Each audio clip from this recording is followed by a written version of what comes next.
This is the Palin Update on Saranet Radio. I'm Kevin Scholla. Americans are caught in kind of a perfect storm of high taxes and high gas prices and a wave of greed on Wall Street and a shortage of courage in Washington, D.C. Well, if you know the terms zonation or macho sauce, or if you're familiar with PJTV, you know this guy. And if you don't, you're going to go look up all this great stuff after you hear him today on the Palin Update. Mr. Alfonzo Rachel is a social and political humorist who has really made a splash with his video commentary on really everything, especially the wacky world of politics.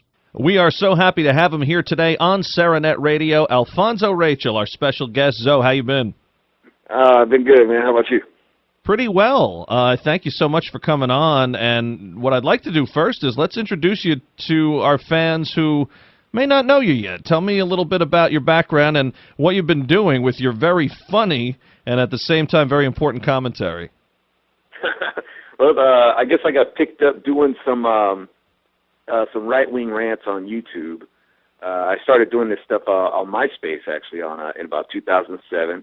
Got a pretty decent following on there, a little bit to my surprise, and people said, hey, man, why don't you put this stuff up on YouTube?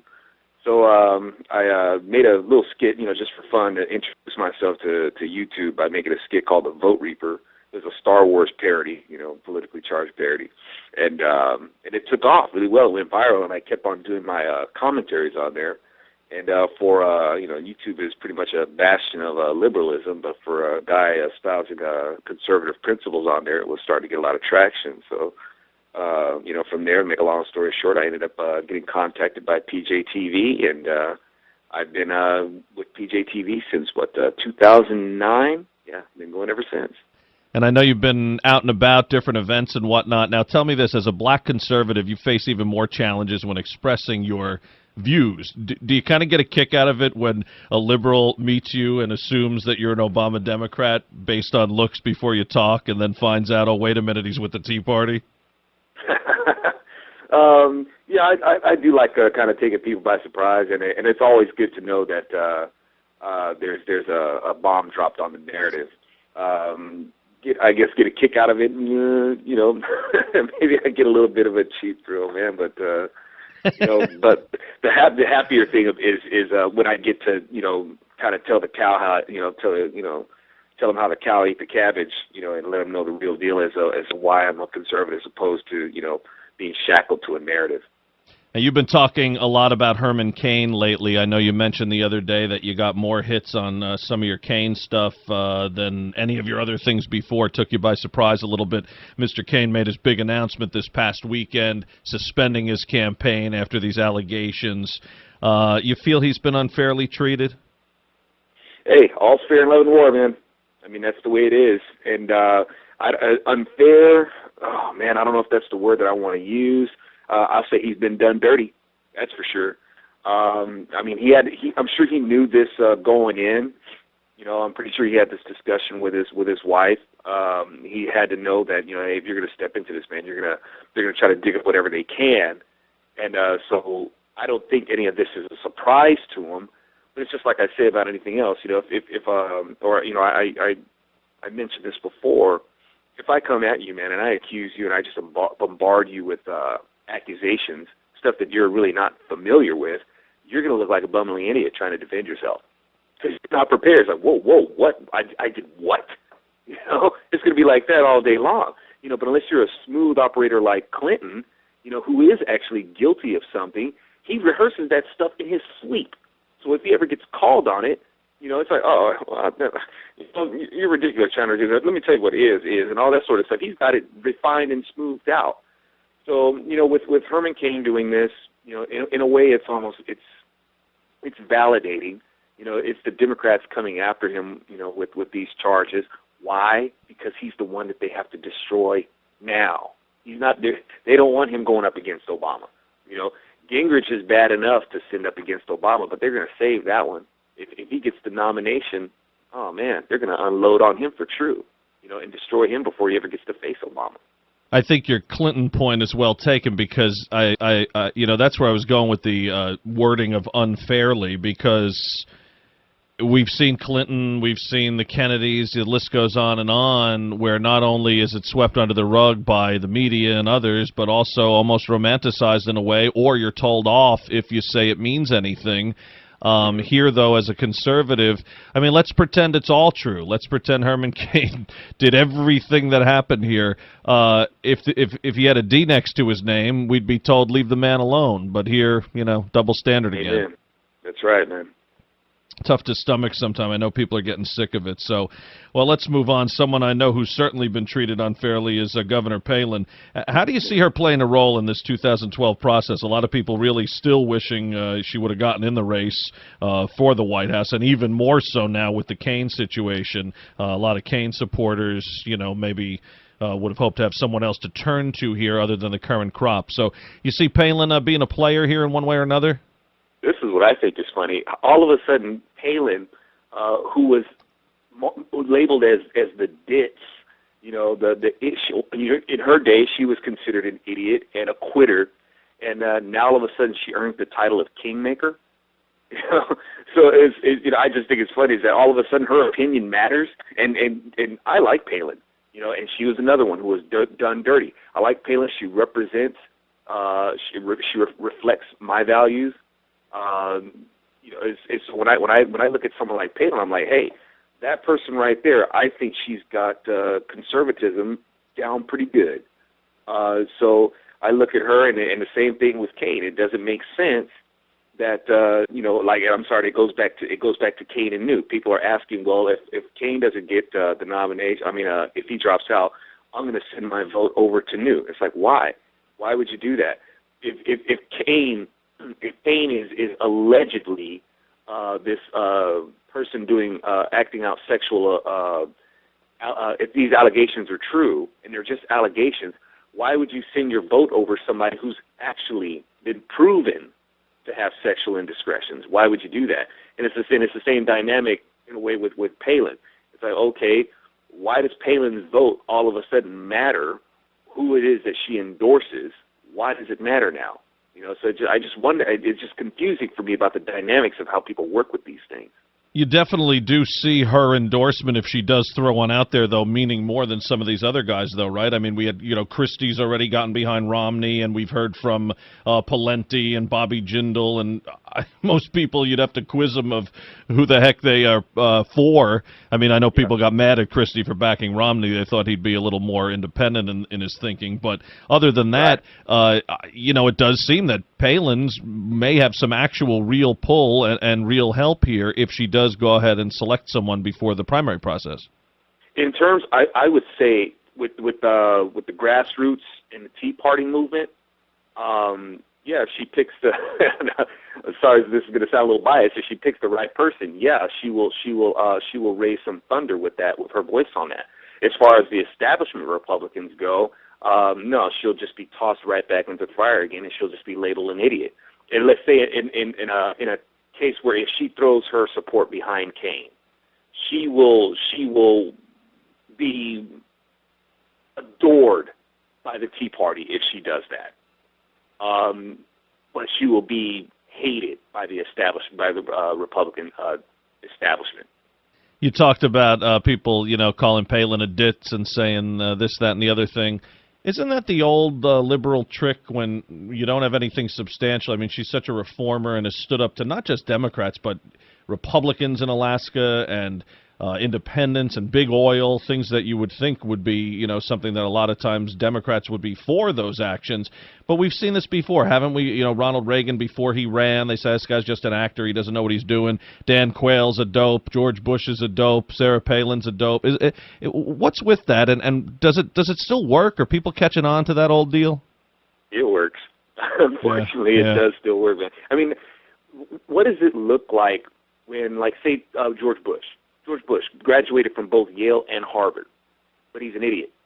How does that work? It's like, and I ask people, when people, and I still, to this day, when people try to come down on Herman Cain, he's just the pizza guy, and it's such a condescending remark to make. And it's like, and then you hit them with, well, did you know that the guy's a master mathematician who is, is actually a rocket scientist? And that floors them. They didn't know that. Oh, so, well, you didn't catch that one from the media now, did you? But still, I have to ask, in light of all these accomplishments that these people have, experiences that they have, applying their knowledge, not just being chock full of information. I'm talking applied in the real world. Their common sense, their practicality, applied in the real world. What does a person have to do to qualify as smart to you? I mean, it's like a person can get a degree from Yale and Harvard. Not good enough. What does it take? What does it take to be qualified as smart?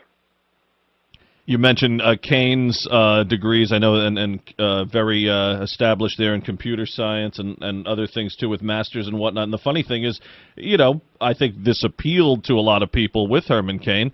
He didn't talk about it. He didn't find it necessary. It's in his bio. Read it. But, you have Obama and Kerry and these folks, Al Gore, they'll make sure to tell you exactly how many degrees they have and carry those diplomas around. Right. Right. So that doesn't help either. You've done a few pieces on Sarah, the Governor Palin fetish, which is really funny. Folks got to check this out, and sadly very true about how the left looks at race. You also touted the governor in the What If Sarah Palin Did Run the RNC. That was good stuff. Tell us how you put these great bits together. I mean, because I was thinking, I was watching these, I've been following you for a while, but I was watching them the other day ahead of our talk, and I was thinking if you had the transcripts of this and just read them, you could say, wow, this is serious stuff. You really think of what's going on here, what's being said. But then when you watch it, you get a chuckle, too, which is great. So how do you make it all work? I think the last part of your statement when you said get a chuckle, I think that's a big part of how I do it. I used to get it labeled as being a comedian. And I got to say for the record, I'm not a comedian. I'm just a guy who actually cares about his country. And when I piece this stuff together, man, I mean that's a good question. So I'm still trying to figure out that formula for myself. It's like, so how is it that you do the stuff that you do? I pray about it a lot, for one, but to do this, man, because I don't like politics. I really don't. I'm not a political junkie at all. I'm just a guy who gets a kick out of living in a free country. And when it comes to freedom is a valuable gift, a God-given gift. And anything that's valuable, it's going to take maintenance. It takes maintenance work to keep something, working. And that's what I feel like I have to do. I say, hey, man, that's my part as a person who lives here, is to do my little bit of maintenance work. And to do it, I have to make it palatable somehow to myself first. So when I think about this stuff, it's like, how can I make this stuff interesting? And I write it, I look at it, I write it down, and if I can handle listening to it, if it comes across, palatable in a way that's, in a way that's made by humor, as funny as I can make it, because like I said, I'm not a comedian, then that's how I roll with it. And I just hope that other people will find it interesting too. So tell us in Zoe style here, what has to happen as we approach 2012 to get things back on track? No more Cain to turn to. Sarah's not in this thing. What do we have to see happen, in your opinion? I'd have to go with don't let the media control, what you think. And unfortunately, there's a bad case of that. It happened with Palin. The media controlled what people thought of Palin, and the liberals were so bad that they got the Republicans to parrot what they were saying, and they got the Republicans to believe that they couldn't safely mention her name without getting chastised themselves. That their air of sophistication would be called into question, and they didn't want to sacrifice that. I would say, get a little bit of what those Republicans, of Lincoln's day were made of. These people were ready to die for what they believed in. We don't have that too much anymore. We got Republicans that act like they'll be mortally wounded if they're associated with somebody who's questionable, and that's really sad. We're looking at conservatism versus experience, and for me, an experienced politician is a person who's seasoned with doublespeak, as opposed to a person who's experienced in the real world. People want to look at Herman Cain and they say he doesn't have any experience. That's not true. If you're a successful businessman, you've got plenty of experience with government. You're the one who has to be able to deal with what the government tries to impose on you and appoint the right people to know how to deal with them. He's got plenty of experience as far as that goes. But what people need to do, I mean, as personally, what I plan to do is just say, hey, you can't make this decision for me. I believe Herman Cain more than I believe liberals. I believe Sarah Palin more than I believe liberals, and I'm not going to let them control my mindset. It's a great point you made about GOP members worrying about their sophistication coming into question if they showed support for Governor Palin when she was getting trashed, which has been pretty much every day since 2008. But interestingly, isn't it funny that the guy soaring in the polls right now, Newt Gingrich, is the only one who's really come out and has really talked about Sarah Palin, defended her on the death panels situation, has talked about possible positions for her in an administration, and meantime the rest of the candidates are not saying a word about her, and they're looking up, playing catch-up here. So, perhaps they should, like you said, being a kingmaker now after taking all these hits, maybe some of these others, maybe Bachmann and Perry and some of the other candidates, Santorum, should take a look at that. Yeah. Well, Zoe, listen, tell everybody how they can access your stuff. Thank you, man. Well, I host a show called Zoe Nation on pjtv.com, and I have also my website, which is Macho Sauce Productions. If you just type in Macho Sauce, Google Macho Sauce, it'll take you right to my website. I post my blogs there, my video blogs, and links to the videos that I do on PJTV, and just also throw out my little 2 cents there now and then. All right, I love it, folks. You got to check it out, pjtv.com, and also Google Macho Sauce, and check this guy out. He's a lot of fun and makes you think, and you go ahead and take a look at this stuff. You're not only entertained, but you also want to finish up and go out there and fight for what you said, living in a free country, which you get a kick out of. I do as well. And so, Rachel, thank you so much, sir. Hey, thank you, man. Governor Palin made the rounds on the talk shows this past week. She did not endorse any candidate, and she said she does not regret not getting into the race. She did, however, have some very complimentary things to say about some of the contenders, including Rick Santorum. Well, that'll just about do it for this edition of the Palin Update on SarahNet Radio. Be sure to visit SarahNetRadio.net for continuing coverage of Governor Palin. Also, follow us on Twitter at SarahNet Radio, and we are now on Facebook, so make sure you like SarahNet Radio on Facebook. I want to thank everyone here at SarahNet Radio. Thanks to Zoe Rachel, and thank you for listening today. Please be sure to join us next time for another edition of the Palin Update. I'm Kevin Scholla. Have a pleasant day.